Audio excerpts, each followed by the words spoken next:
Good morning. I am Dr. D.B Kumar. I have done my PhD in Earth Science from Osmania University, and I have also done my bachelor's in law from Osmania University again. And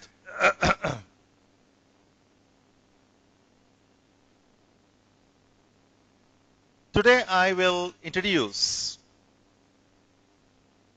the approach to be adopted by a student for a component of general studies, which is Indian Constitution, Indian Polity and Governance. Yes, Constitution, the basics, Indian Polity, Governance. This component of general studies is part of your preliminary examination as well as your mains.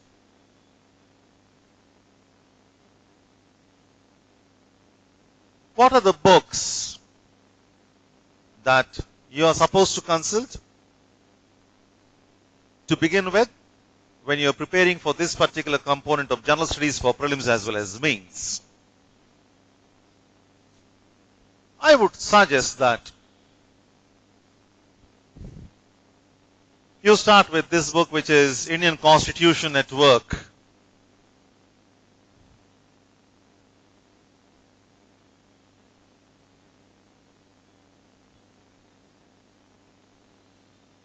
Indian Constitution at Work is an NCERT publication of 11th standard.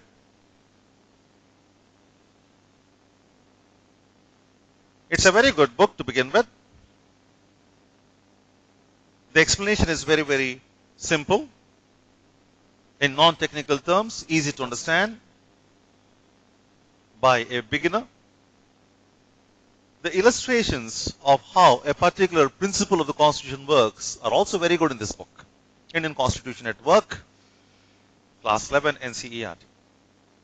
The language is also very, very simple.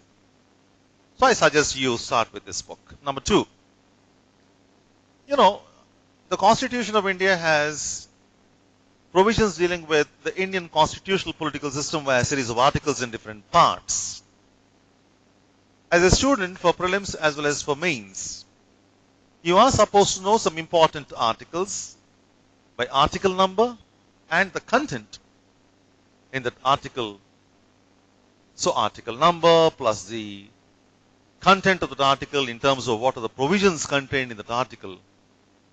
You're supposed to know that for some parts of the Constitution, particularly when it is a preliminary examination. If you want to know the article numbers in different parts of the Constitution, there is one good book which is going to give you the entire Constitution, its schedules also, article by article, entire Constitution, the exact provisions, and that is we call it bare act. We call it bare act because it does not have any detailed explanation or discussion about the provisions. It gives just the Constitution. And that is Constitution of India by P.M. Bakshi.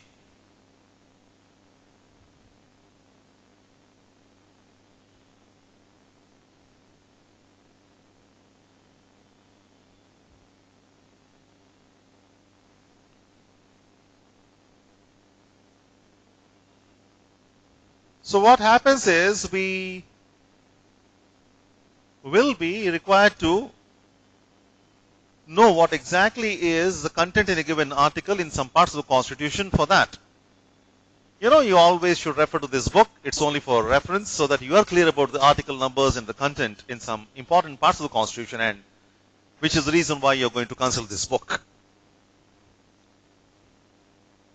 So you start with these two books, and then when it is mains, you are going to read perhaps Constitution of India by D.D. Basu, you know.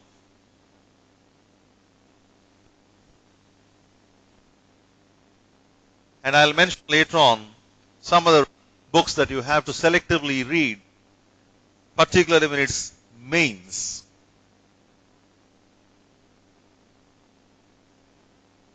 What kind of questions normally come in the preliminary examination? What exactly is the scope of Indian Constitution and polity for the preliminary examination? Well, basic understanding of the entire Constitution of India, the basics of Constitution and Indian political system.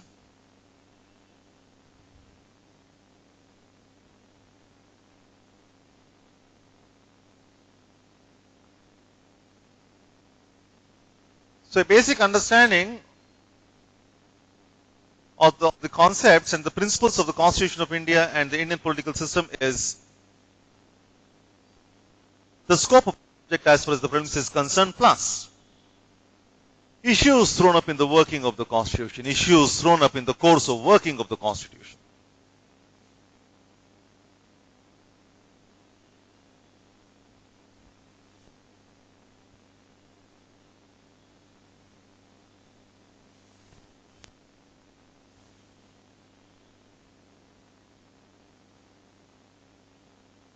These issues which are born in the course of working of the Indian Constitution are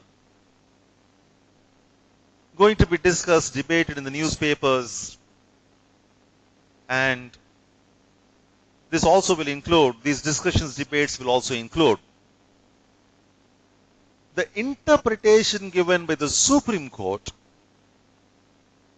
of some part of the Constitution, some provision of the Constitution, some article of the Constitution. In the course of dealing with some cases, the Supreme Court gives a very clear explanation of the meaning of a particular part of the Constitution, a particular provision of the Constitution, a particular article of the Constitution. These interpretations given by the Supreme Court, which are also discussed elaborately by different people in the newspapers, is the basis for us to make very good notes based on the opinions given by these experts, including the judges of the Supreme Court. We will make very good notes, and that notes is the analytical part. That is the analysis. Of course, analysis, the meaning, and discussions about different provisions will also be there in the textbooks that we are going to read. But then, contemporary, the contemporary trends and evolution of constitutional law, what we call as evolution of constitutional law, meaning the Supreme Court is trying to tell us how the Constitution also contains these ideas. And there's the evolution of constitutionalism and constitutional law in India. You have to keep track of that too, because it gives us a very clear understanding of, the nature of the Constitution, its working, and the evolution of constitutional law in India. And that part is very, very important for us to write very good answers in our mains. So prelims will have, by and large, questions dealing with the basic concepts of the Constitution, the foundational pillars on which the Indian constitutional political system stands. That's what we are supposed to do for prelims. We have to have a clear understanding of these foundational pillars on which the Constitution, on which the Indian political system stands, plus we also have to have a clear understanding of the meaning of some important provisions as exemplified, as elaborated, made clear to us by the Supreme Court in a series of different judgments which we get, perhaps from some books, but we also will get, all these things from the newspapers. So we have to keep abreast with these developments by making it a point to write down all these things regularly from the newspaper. Something like the Hindu, the Indian Express, This is prelims. Generally, the number of questions in prelims from Indian Constitution polity is somewhere between 12 to 15. In some years, it can go up to about 17 to 18, 19 also, if you're also including the contemporary trends, the present trends, including the judgments given by the Supreme Court. For example, in the prelims of 2018, the recently held prelims, Supreme Court's interpretation of right to privacy, born on the basis of Article 21's fundamental right to life and liberty, was given as a question. So relating right to privacy to right to life and personal liberty is what was the basis for the Supreme Court to link both. These things we get from the newspapers.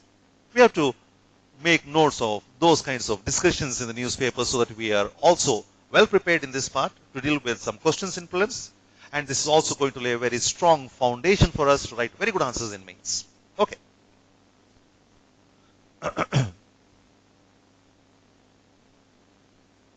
That is prelims. What about mains? Mains is particularly focused on issues in governance,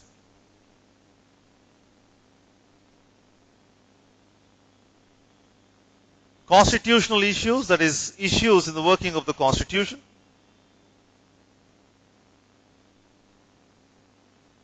constitutional issues, issues in governance, plus mains will also have questions perhaps on some important laws made by the Indian state in the recent times. By the Indian state in the recent times.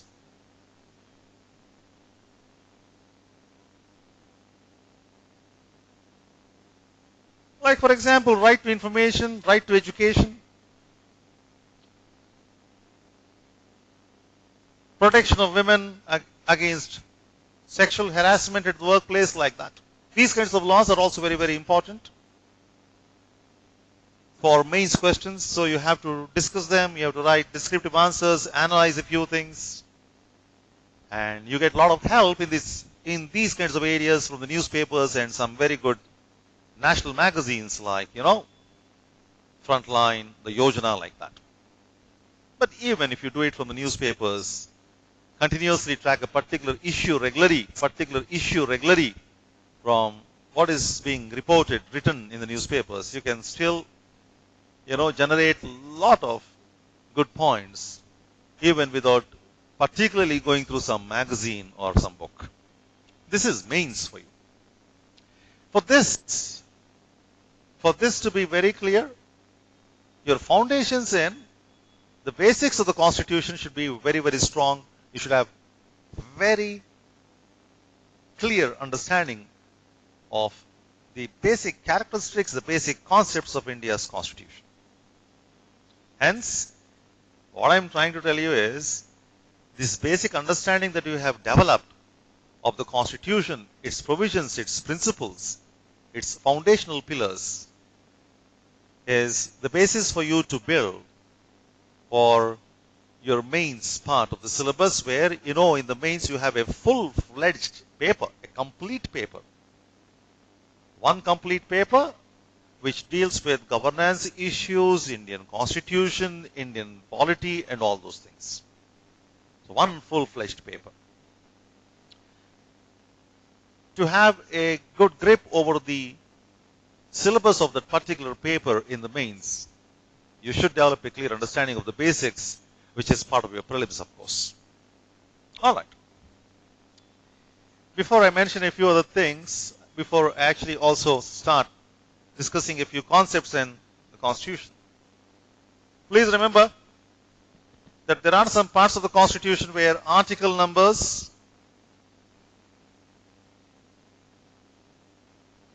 and their content is to be known very clearly.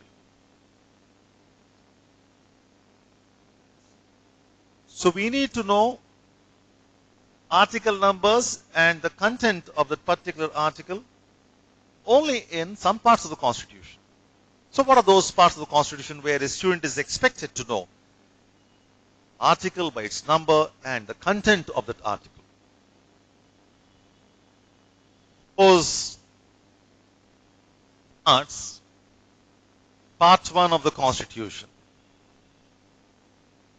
dealing with the nature and composition of the Indian Union.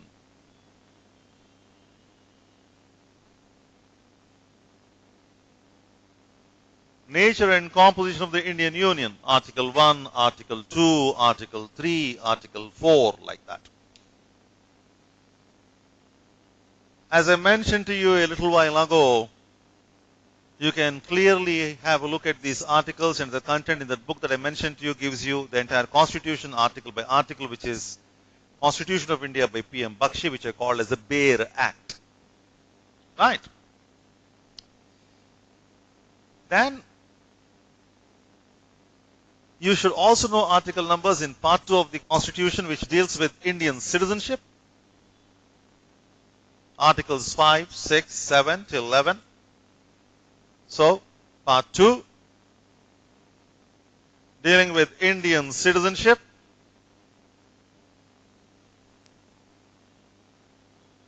Here also article numbers. The content is important, particularly from the standpoint of prelims. Part 3 of the Constitution also.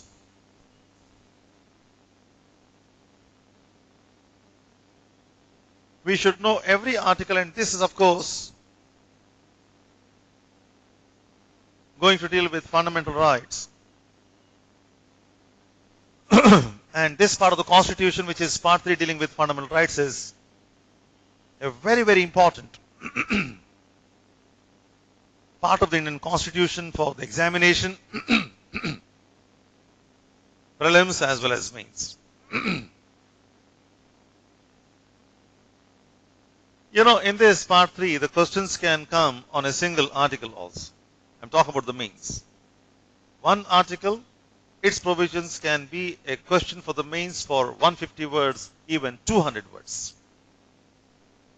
So part 3 dealing with fundamental rights, students are expected to know the article numbers, their content, their provisions, the meaning. And when I say you need to know the content, it is not necessary that you should try to memorize the content word by word in those legal terms given in the Constitution. No, it's not like that. You need to know the essence of what it contains. It's not word by word that you have to remember. What is the essence of that particular article number? What does it contain? That's what you're supposed to know. You cannot remember all the words in their particular legal technical character word by word for these articles. You are only expected to know what exactly is the essence contained in that particular provision in that particular article number. Part 3 dealing with fundamental rights, we will try to know article numbers and the content. Part 4. It deals with directive principles of state policy.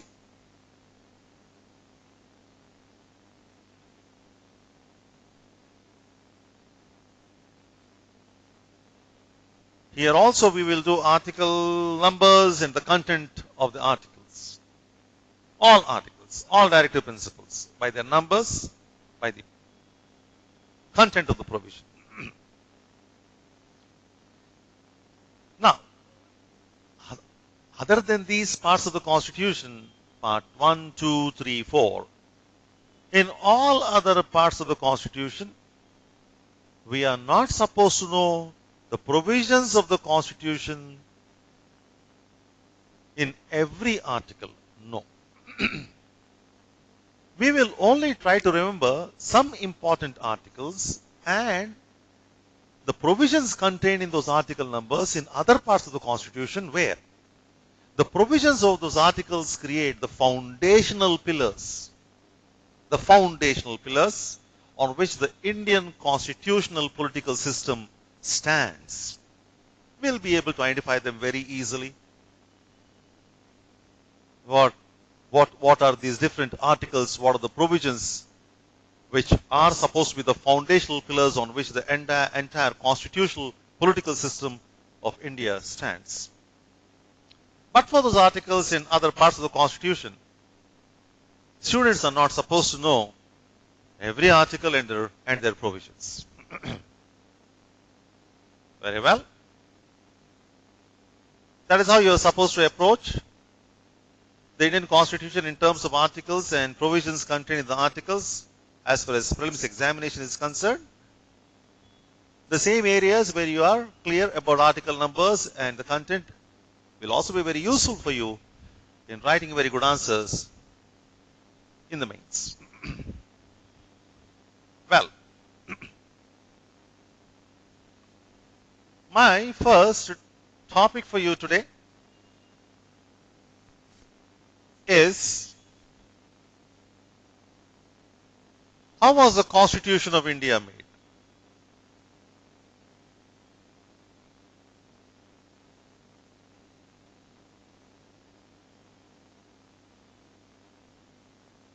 But before I introduce this particular part of how the Constituent Assembly of India went about the task of drafting the Constitution of India, you should be knowing the meaning of Constitution, how is it different from law. You should know the meaning of constitutionalism versus constitution.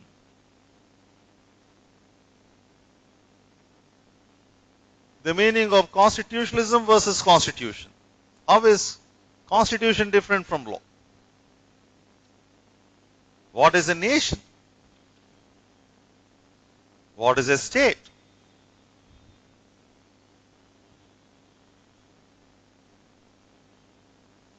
These meanings are very, very important. Nation versus state. What are the organs of the government?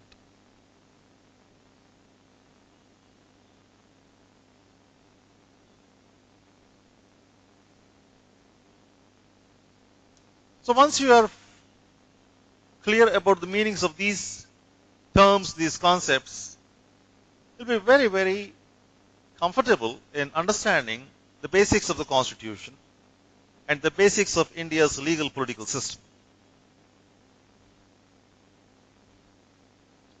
Very well. What is constitutionalism? How is this constitutionalism different from constitution? Then I'll tell you that a country may have a constitution but may not have constitutionalism. You can have a constitution without having constitutionalism. For which we need to know what is the meaning, what are the implications of constitutionalism. Constitutionalism is the philosophy on which a constitution rests, stands. Constitutionalism implies that there will be limitations on the exercise of state power by the government in authority. Constitutionalism, I repeat, implies that there will be limitations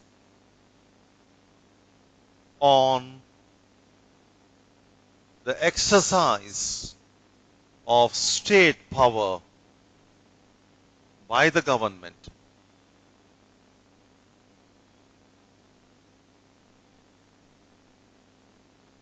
Constitutionalism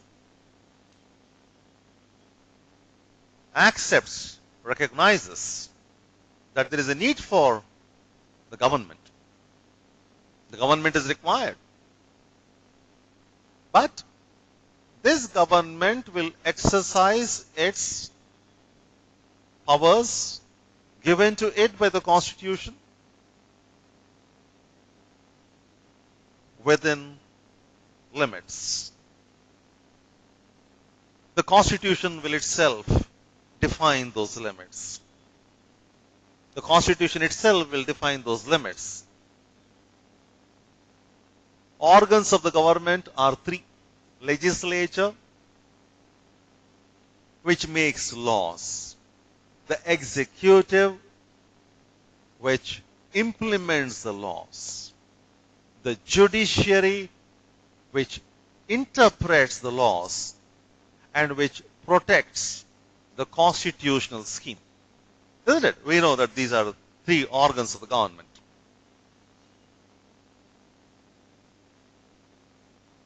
Constitution gives to these organs jurisdiction, powers. Constitutionalism declares that when the Constitution gives to these organs of government jurisdiction and powers, it also will clearly lay down the limits within which, the boundaries within which these organs of the government are to exercise their powers, their authority. That is constitutionalism. So constitutionalism very clearly declares that there should be limitations on the exercise of state power by the organs of the government.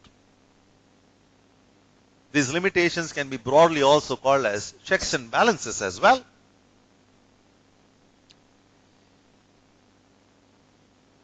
Now, if you are talking about limitations on the exercise of state power by the organs of the government, which is a principle of constitutionalism, you must have already guessed that constitutionalism is opposed to arbitrary exercise of state power.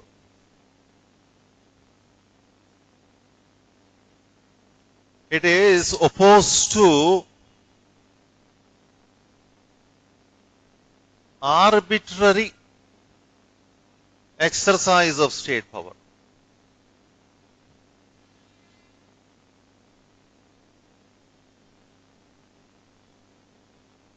What is arbitrary exercise of state power? By any organ of the government, by any agency of the government? It becomes arbitrary when it is not, when that exercise, when that particular exercise of authority power is not provided for by the Constitution or by any law. So, when any agency of the state, when any organ of the state is exercising power and authority which is not provided for by any law or any bylaw also or Constitution itself, it is arbitrariness. It is arbitrary exercise of power. Arbitrary exercise of power is therefore exercising authority power without any basis in Constitution and law. It's as simple as that. If constitutionalism recognizes and declares that there should be limitations on the exercise of power, authority by any organ of the government, then obviously constitutionalism is opposed to arbitrariness. Right? You know, when I started discussing the meaning of constitutionalism with you, I mentioned a country may have a constitution but may not have constitutionalism. For example, you have a dictator. You have military rule. This kind of government, and for that military rule, let us imagine You have a constitution which provides for that kind of military rule, that kind of dictatorial government. That constitution which provides for a dictatorial government which may also take the form of military rule is also a constitution. That constitution itself is providing for this kind of government which is authoritarian, which is totalitarian.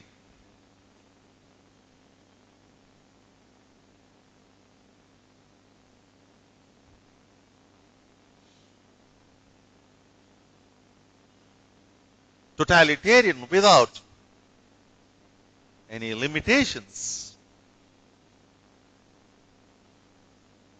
on exercise of state power.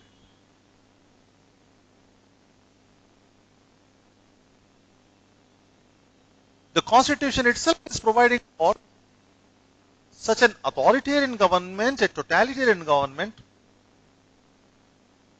a despotic government, where there are no limitations on the exercise of power by those in power, or even a single person in power, like a dictator. In this situation, you have a constitution, but you do not have any constitutionalism because you don't have limitations. And therefore, that's the way we understand this statement, that you could have a situation where the country has a constitution, it does not have constitutionalism. Because when power is being exercised without any limitations, it's arbitrary exercise of power. Those in power are exercising power based on their whims and fancies without any limits. And that is directly opposed to constitutionalism. Okay.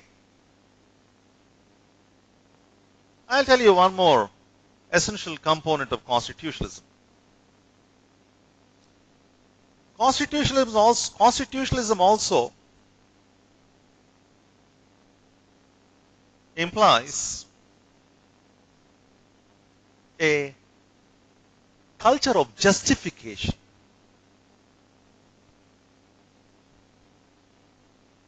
A culture of justification.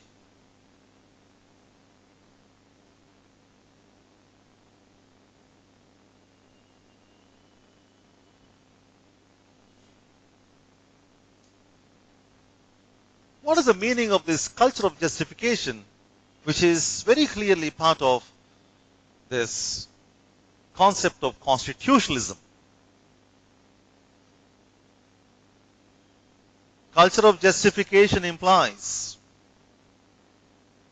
that those in power and authority must justify their exercise of power to the people, where these justifications are provided for in the Constitution.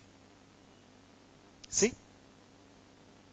These justifications take the form of constitutionally authorized and mandated methods of exercise of state power. So, those in power, those in authority should always justify every action of exercise of power to the people. They should justify every action of exercise of power to the people based on these justifications which are contained in the Constitution. These principles of justification are clearly part of the Constitution. It is these principles of justification which now will define how the state is going to engage with the people. The principles of justification will define the engagement between the state and the people. These principles of justification will also be in the nature of limitations on the exercise of power by organs of the government, agencies of the government, and this is constitutionalism. Okay? promotes constitutionalism? Constitutionalism is promoted, is secured, or is established when you have a written constitution.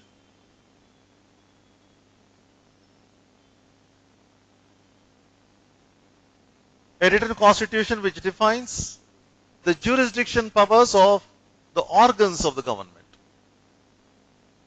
So whenever you have a written constitution which is going to define the jurisdiction and the powers of every organ of the government, it promotes constitutionalism because it prevents arbitrary exercise of power. Number two, constitutionalism is also secured, is established when you have separation of powers between different organs of the government. Separation of powers. Separation of powers between different organs of the government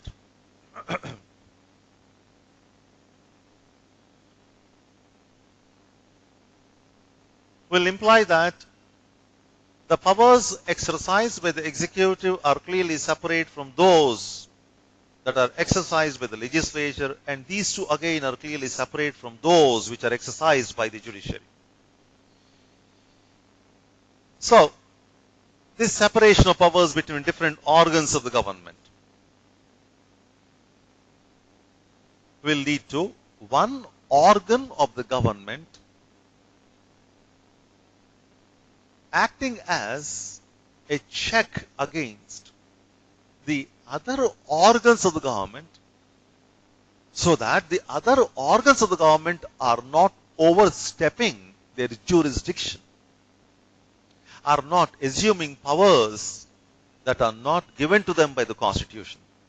This is what we call as checks and balances. One organ of the government is acting as a check against other organs of the government, so that these other organs of the government are not overstepping their jurisdiction. They are exercising their powers as mandated by the Constitution or law. That's why separation of powers between the organs of the government is part of the framework of constitutionalism, because it once again is a guarantee against arbitrariness. Well, you know that constitutionalism is also promoted when you have an independent judiciary, where the independent judiciary is able to review the exercise of powers by the organs of the government and declare whether such exercise of power by the organs of the government is in accordance with the Constitution or not. So, when you have an independent judiciary, this independent judiciary will continuously review whether the exercise of powers by the organs of the government is in accordance with what the Constitution mandates, what the law mandates. That is why whenever you talk about an independent judiciary reviewing whether the exercise of power by a given organ of the government is in accordance with the Constitution or otherwise, it is once again part of the scheme of limitations. If the judiciary were to discover that a particular exercise of power by a particular organ of the government is not provided for in the Constitution, and hence declare that that particular exercise of power is unconstitutional, invalid, this declaration that that particular exercise of power is invalid, unconstitutional, is a limitation. Is a limitation.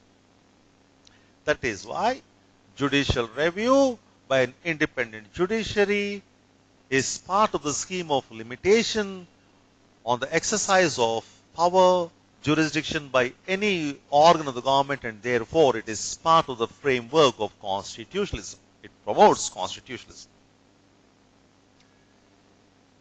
Constitutionalism is also promoted. Besides separation of powers, besides independent judiciary, besides the written constitution, by having constitutionally guaranteed fundamental rights. Why? Why?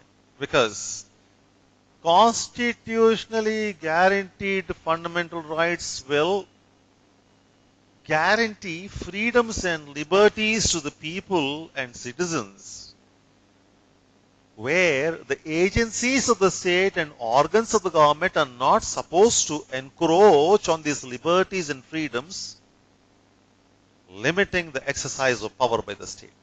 The exercise of power by the state should be such that it is not encroaching on these individual freedoms and liberties. So constitutionally guaranteed fundamental rights are also part of the scheme of constitutionalism. You also know one more thing. You have heard this saying many times that power corrupts and absolute power corrupts absolutely.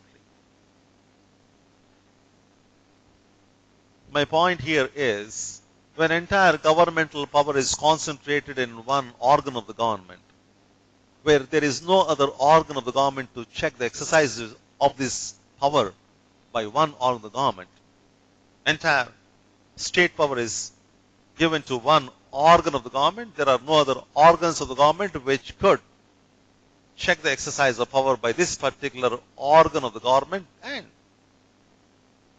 that obviously is a situation without any checks and balances, without any limitations, so it becomes, or it creates the basis for arbitrary exercise of state power. And therefore, decentralization of governmental power, along with separation of powers. Decentralization of governmental power, along with separation of powers, is also part of the scheme of constitutionalism.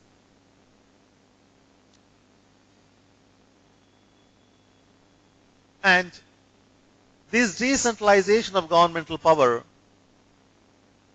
is best expressed in the form of federalism. Best expressed in the form of federalism, with division of powers between the central government and the state governments. The clear distribution division of powers between the center and the states. That is decentralization. And that kind of decentralization also will strengthen constitutionalism, because the center should exercise powers given to it by the constitution, and so also should the states. Isn't it? Very well. This is constitutionalism, please. Very clearly different from a constitution. You know, in a true constitution, you will always have constitutionalism. Constitutionalism will be present everywhere in a constitution which is a true constitution, which does not therefore create the basis for authoritarian type of government, totalitarian type of government, or a despotic government. I am done with constitutionalism. What is this constitution itself?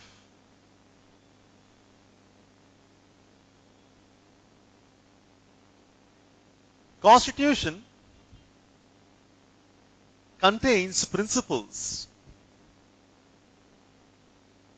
on the basis of which governance can be carried out for almost an infinite period of time, where governance can provide solutions to issues and problems that keep cropping up for an expanding future, where governance can provide solutions to issues, problems cropping up in a huge period of time, which is an expanding future, for an undefined period of time ahead. That is a constitution. It should contain principles which will help the government and its policies, which we call as governance, to find solutions to the problems, issues that crop up in an expanding future, and where these principles contained in the Constitution are also able to fulfill the aspirations of the people for a huge period of time ahead, the aspirations of the people for an expanding future. That is Constitution. It is always in the context of an expanding future. Put this in the context of law. Law provides solutions for issues of the passing hour.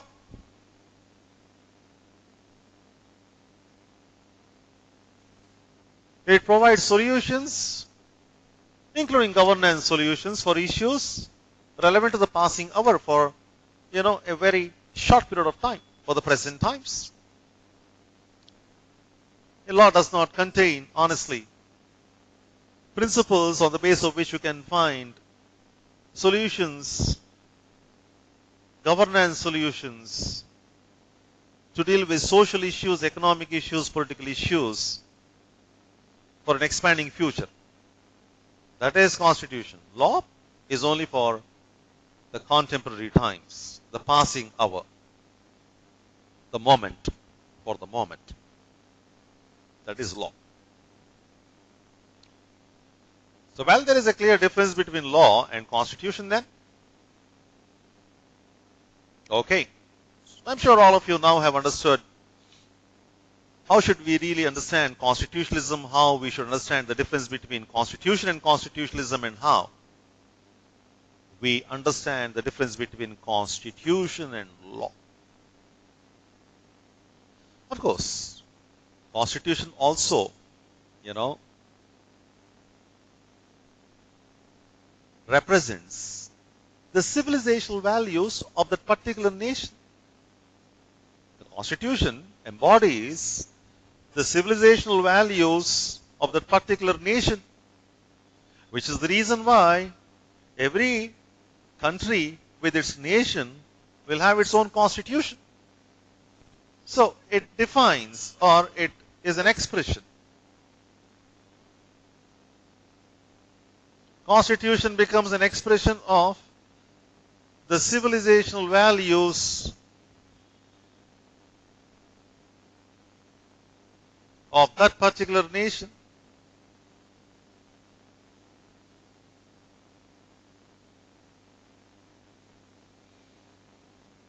So this makes it very clear for us that, or for the fact that every country, every nation with its state will have its own constitution, because it is supposed to specifically reflect the civilizational values of that particular nation. I do agree that there are going to be some common values, common to almost all different nations. But then there are also some specific values specific to a given nation. And it is these specific values which are clearly expressed by the constitution of that particular nation state. Constitution is also that. So it contains a lot of principles, which are expressions of the civilizational values of that particular nation. That's also true. Please remember, in this context, you should also mention that the Constitution is a product of the morality of that particular nation. It's a product of the morality of that particular nation. When it is a product of morality of that particular nation, it embodies as a product of morality of that particular nation,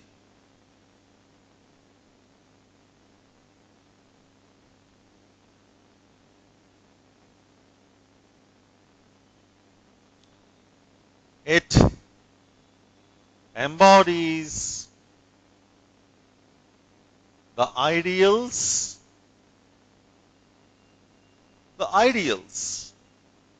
the ambitions, the larger ambitions, the ideals, the larger ambitions, and the values of that particular nation, in addition to the larger ambitions, ideals of that particular nation, in addition to the social facts of that nation.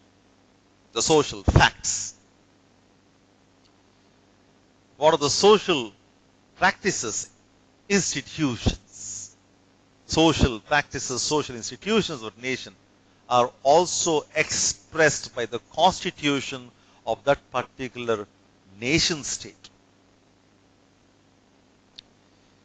Okay? That is also one other way in which we understand this instrument called the Constitution. Okay. I've been repeatedly mentioning this word called nation. So what is a nation?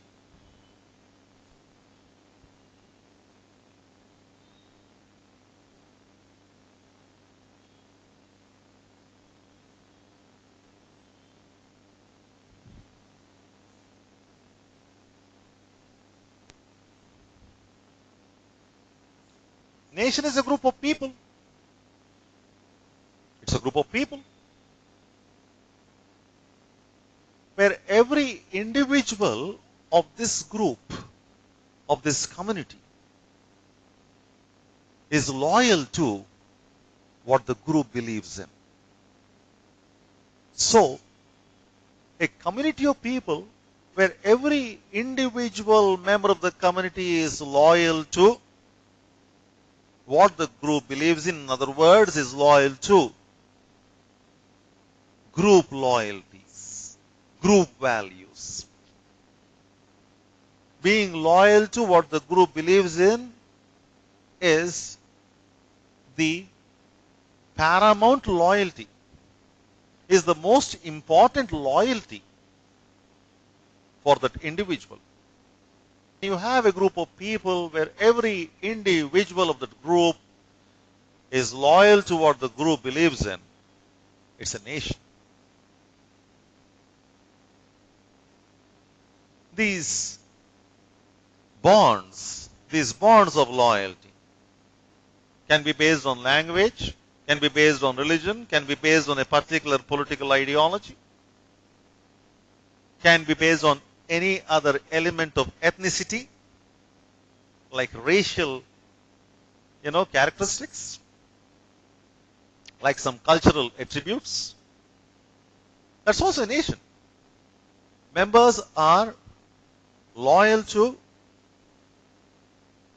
let us say, a given language, a linguistic nation, religion, a religious nation, some other element of ethnicity, a particular tribal identity, a tribal nation, like that. The nation always is a group of people, nothing else, where loyalty to what the group believes in is the fundamental characteristic of this group called the nation. Since I mentioned to you that you can have a nation based on loyalty to language, loyalty to religion, loyalty to some other ethnic element like caste, like tribal identity, those are pre-modern nations. Pre-modern. Nation in the modern sense is a group of people who are loyal to a particular political ideology and values, a particular type of economic system and a particular type of society, a modern nation. A modern nation is a group of people who are loyal to a particular political value, political ideology, a particular type of economic organization, and a particular type of social organization. That's a modern nation. So when we use nation in the modern sense, we are talking about this kind of nation where every member of this group, which is a nation, in the modern sense of the term, is loyal to a political value, a political ideology, a particular type of economic system, and so on. That's a nation. You may have a nation without any state. You can have many nations without any state. Which brings us to what is the difference between state and nation? State is a legal entity, a politico-legal entity to be correct.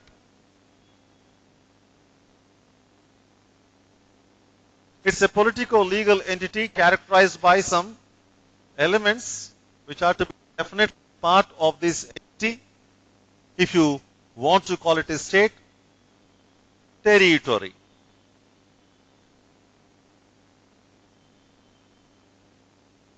The state should include within it some territory. It should have an organized government. It should have an organized government. It should have people. Territory, population, government. And it should have one more attribute, which is sovereignty. Meaning, the capacity to take sovereignty, which is the capacity to take independent decisions. So, four clear attributes for this entity to be called as a state: sovereignty, government, population or people, and territory. That's a state. You can have a state without the people who are part of the state being a strong nation. That's also possible. But when you have the people who are part of a state where all these people are loyal to, what the state stands for, what values that particular state stands for, they are loyal to the political value, the political ideology of that particular state. They are loyal to the economic organization and economic philosophy of that state, and they are loyal to the organization of society in that particular state. Then it's a nation state. Then it becomes a nation state. You have a nation within a state. It's a modern nation within a state. That's a nation state. That is how we should understand the difference between the state and the nation. So, that is state, that is nation, that is organs of the government, where organs of the government, as I said, represent the executive, the judiciary, the legislature, where each of these organs exercise their own set of powers given to them by law or constitution. These are basic terms, within which constitution, constitutionalism are very important.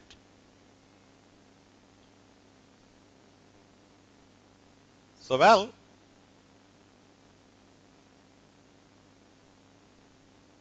for the next 10 minutes, let us see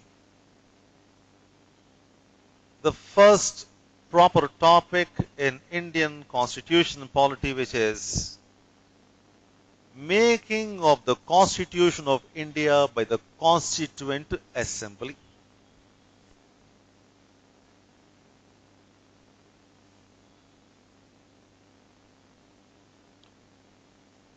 How was the Constitution of India made?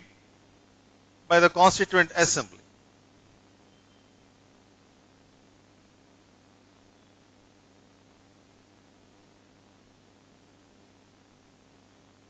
But what is a Constituent Assembly? It's a legislature specifically created to, one, review an existing constitution.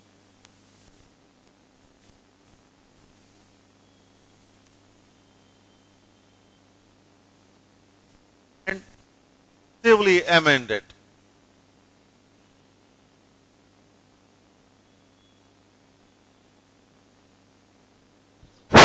Two,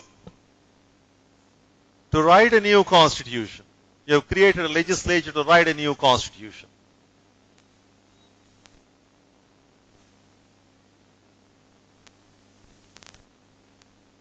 So when you elect a legislature for this specific purpose of either writing a new constitution or revising an existing constitution, that elected legislature is a constituent assembly.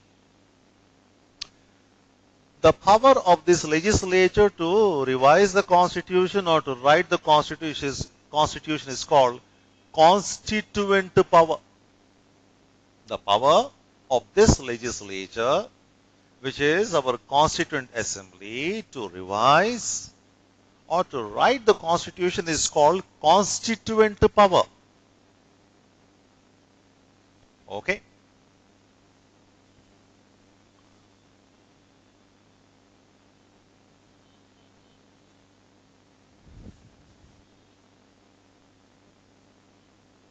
For the background of India's Constituent Assembly, you should know that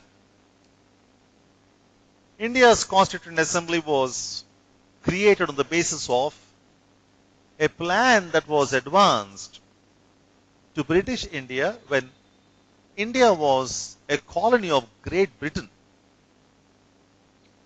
When India was a colony of Great Britain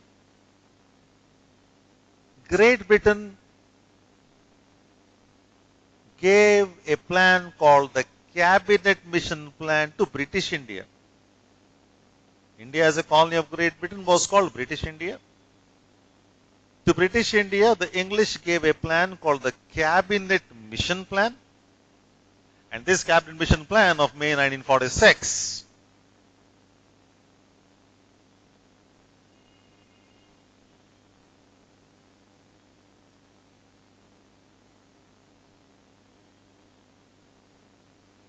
was the basis for India's Constituent Assembly to come into being. So India's Constituent Assembly came into being on the basis of the Cabinet Mission Plan, which was announced in May 1946 when India was still a colony of Great Britain as British India. Okay? You know that this Constituent Assembly would have representatives from British India, would also have representatives from native states or princely states.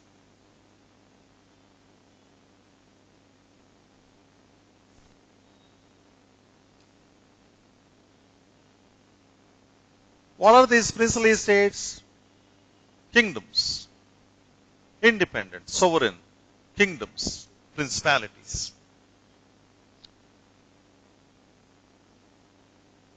These kingdoms, which were independent, which were sovereign, of course, some of them,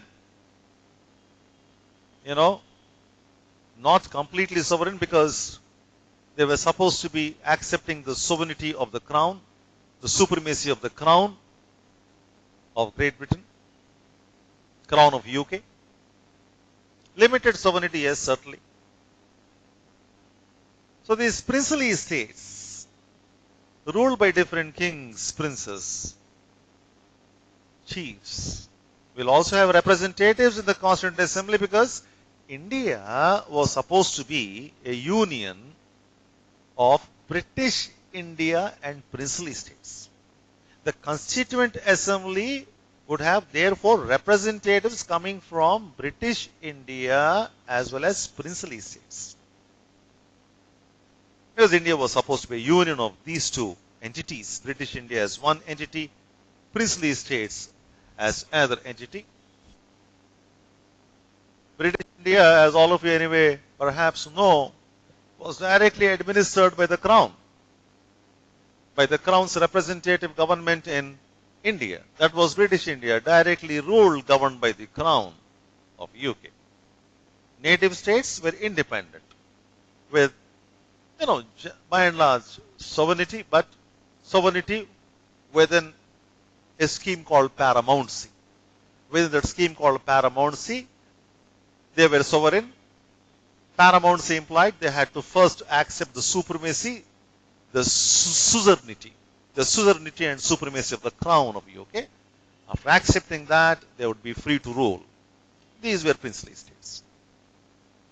These princely states and British India, which was directly governed by the Crown, by its representative government in India, will be a union. For that union, there would be a Constituent Assembly to write a constitution, was what the Cabinet Mission Plan of May 1946 suggested. Okay.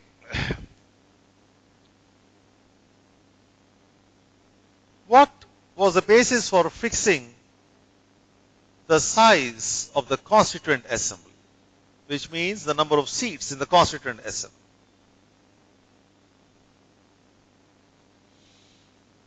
Constituent Assembly will have seats based on population of British India and princely states in the ratio of, for every 1 million people, 1 seat in the Constituent Assembly. 1 million people, 1 seat in the Constituent Assembly. So,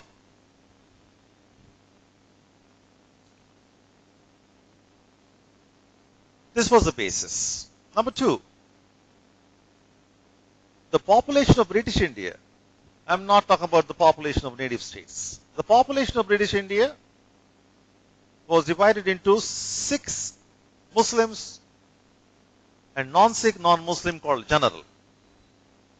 Meaning, Constituent Assembly will have representatives coming from the Sikh community,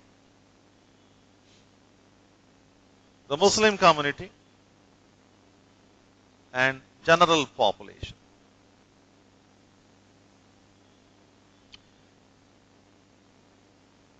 What I am saying is India's population was broken down into 3 classes, Sikh, Muslim, general, for the purpose of fixing seats in the Constituent Assembly. A certain number of seats will be fixed for Sikhs. A certain number of seats will be fixed for Muslims. A certain number of seats will be fixed for general population. Again, the same ratio. 1 seat for 1 million.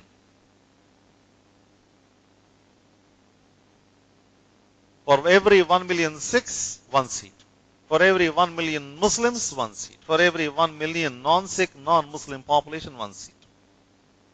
That was the ratio. Okay. So based on this ratio, 1 million people, 1 seat, the number of seats for British India were 296. In this context, I should clarify one point. British India was made up of a series of states called British Indian provinces, where the head of the government of each British Indian province was the governor.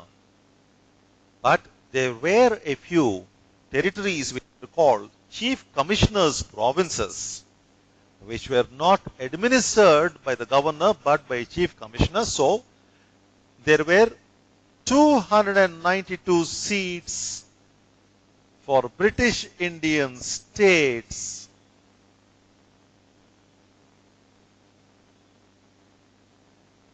and in the Constituent Assembly, of course, and there were 4 seats for chief commissioners' provinces, which were 4 in number.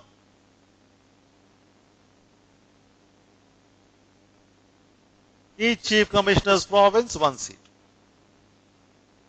Ajmer, Medwada, 1 Chief Commissioner's province, Delhi, Coorg, and British Baluchistan.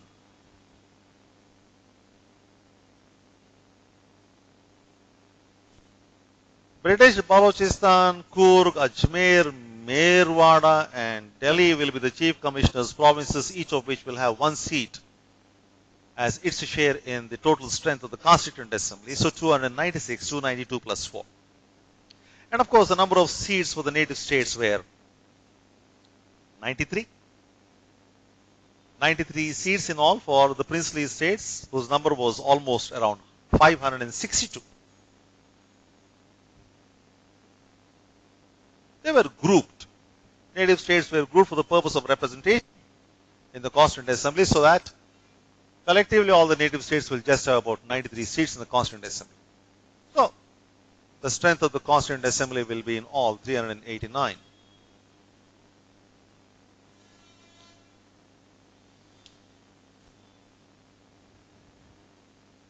Cabinet Mission plan also declared that representatives to the Constituent Assembly coming from British Indian states will be elected, directly elected by the people. Whereas representatives coming from the princely states, they will also be elected by the people. That was the plan. Elected representatives coming from British India as well as native states. Cabinet Mission plan was announced in 1946 May. Elections to legislatures in British Indian provinces were completed a little earlier. Elections were completed to British Indian provinces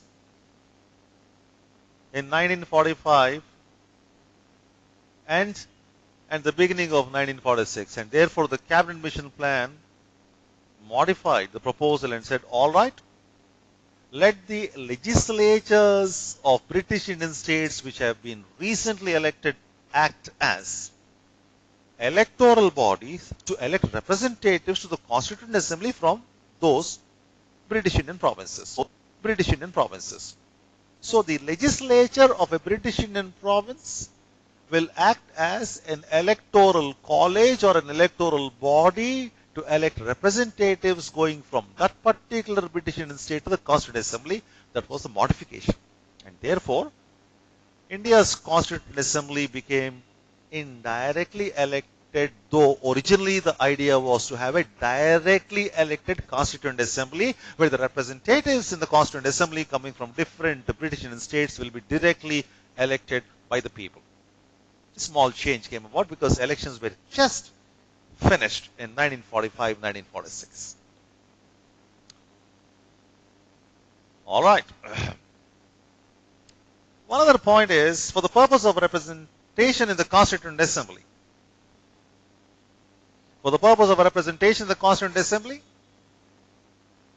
British own the British Indian provinces, not the princely states. The British Indian provinces were put under 3 groups: Group A, Group B, Group C. Group A will have the so-called general provinces, which are not going to have Muslim majorities. All provinces of British India which do not have a majority Muslim population were put under Group A, general provinces.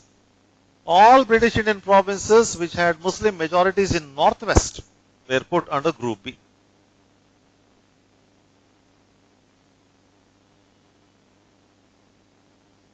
So the Muslim majority provinces in the Northwest were part of Group B. The Muslim majority provinces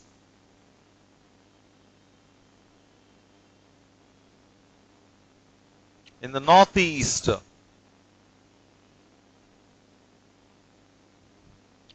They were put under Group C.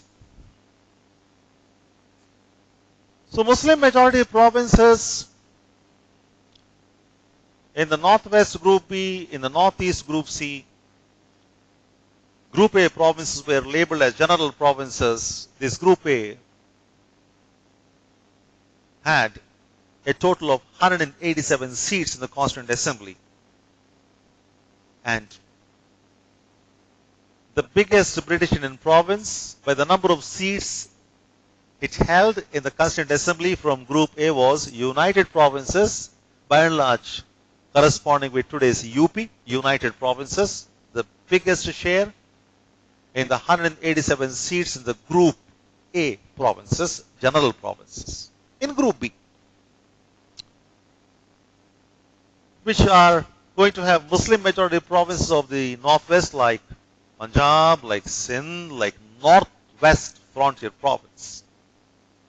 The largest number of seats were held by Punjab, Group B, Muslim majority province in the Northwest. Group C included two provinces which are Muslim majority provinces in the East and Northeast, Bengal and Assam. Bengal commanded 60 seats in the total number of 70 seats assigned to Group C provinces in the Constituent Assembly. That is how the British Indian states or provinces were put under three separate groups A, B, C for the purpose of sending representatives from these provinces to the Constituent Assembly. Okay. Before I close for today, which is just an introductory class, which also was to briefly tell you how to approach the preliminary examination for this particular component of general studies, which is Indian polity, governance, and constitution, along with a few ideas, for mains. Please remember that India's Constituent Assembly met for the first time on 9th of December 1946. When it met on this day, the 9th of December 1946, it met as a Constituent Assembly for undivided India, including whatever is today's Pakistani territory and Bangladeshi territory, and it met for a non-sovereign India because India was still a colony of Great Britain when it met on 9th December 1946, because India became independent only on 15th of August 1947. So, when the Constituent Assembly met on 9th December 1946, it met for an undivided India and for a non-sovereign India. Okay? How did the Constituent Assembly go about its task of writing the Constitution? And a few other things about the Constituent Assembly, we will do that in the next class. And in the next class, we will also be perhaps able to discuss a few things on the basic structure and the characteristics of the Indian Constitution. That we will do in the next class. Thank you.